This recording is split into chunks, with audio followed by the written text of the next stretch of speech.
April is Confederate Heritage Month, and yes, unfortunately, that is a real thing. And so, in order to remind neo Confederates and Lost Cause ass clowns what their heritage is, the Sons of Liberty is executing a daily series throughout this entire month, commemorating anniversary events and honoring Southerners who remained loyal to the United States.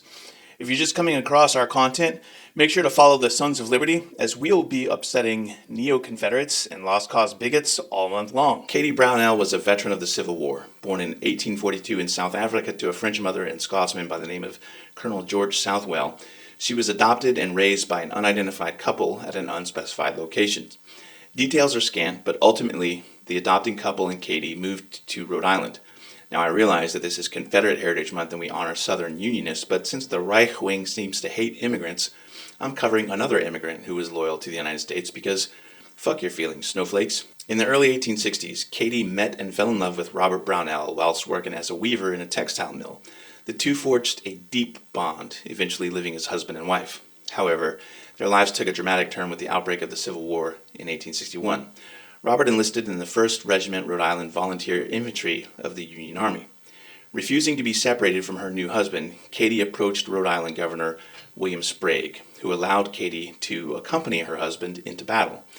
At a time when the idea of women in combat was unfathomable to most people, she served openly alongside Robert after earning the respect of the soldiers and the permission of the regiment's commander, Ambrose Burnside, for whom the Sideburn is named. Colonel Burnside was so impressed by Kady that he made her a daughter of the regiment.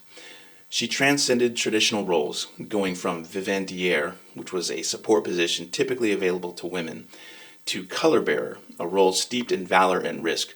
Color bearers, or what we now call guidon bearers, were often responsible for rallying and guiding troops during battle. As often was the case for them, Kady had to take a position at the front of the regiment, very much in harm's way. And we covered this earlier in the Minnesota versus Virginia post, or video, whatever. I can't stress enough just how seriously badass it is in several different ways that Kady was a color bearer. It was essentially a de facto officer's rank, sometimes formalized as ensign. If you remember the movie Glory, starring Matthew Broderick, Denzel Washington, Cary Elwes, Morgan Freeman, and the late Andre Braugher, notably of Brooklyn Nine-Nine fame, at the end of the movie, Denzel's character picks up the flag and rallies his fellow soldiers. This position was not only at the front of the regiment, but by carrying a big fucking banner, you're basically marking yourself as a huge target. Kady was an active combatant at the First Battle of Manassas, or Bull Run. She reenlisted with her husband into the 5th Rhode Island Infantry, where she fought in the Battle of New Bern in 1862, which was an amphibious assault against fortified trader positions in North Carolina.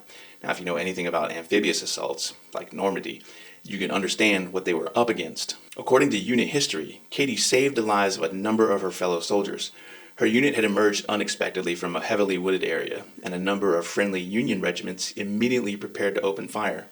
Kady ran forward into clear view, wildly waving her unit colors until the regiment's identity was made clear to the surrounding regiments.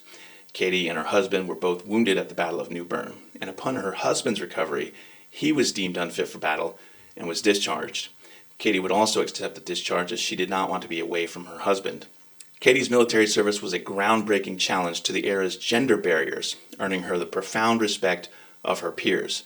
After the war, in a testament to her service and to that respect, Kady became the only woman to receive discharge papers from the Union Army. She was granted a pension and became a member of the Grand Army of the Republic, an organization of Union veterans. Now, admittedly, she only received an $8 per month pension compared to her husband's pension of $24 per month. Fucking classic America, am I right? Paying women less than they deserve, undervaluing its veterans, making veterans fight for their benefits. Way to go, America. Kady passed away in 1915 at the age of 72 at a New York veterans home established by the Women's Auxiliary component of the Grand Army of the Republic. By this time, Kady was a reasonably prominent New Yorker, so she had a funeral in New York City, and then there was a second funeral in Providence, Rhode Island, where she was considered a local hero. She is buried in Providence, and for reasons that I've not yet been able to determine, her husband is buried in an unmarked grave in Harrisburg, Pennsylvania. For the entire month of April, the Sons of Liberty is running a crowdfunding campaign on Indiegogo to create a year-long web series on Civil War history. We have over 80,000 subscribers on just YouTube alone. So if just 10% of them gave $5 each, we'd be well past our funding goal.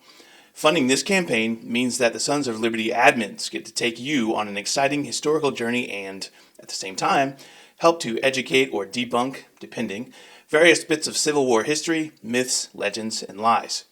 Reminder that the Confederacy were traitors who betrayed the United States and tried to destroy the Union out of spite.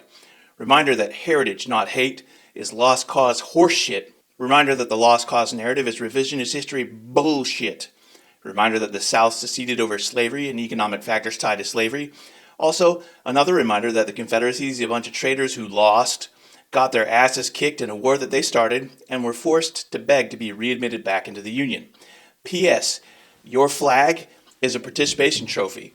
Die mad about it, fuckface. Hashtag not sorry, not sorry. And now it's time for the throw punch!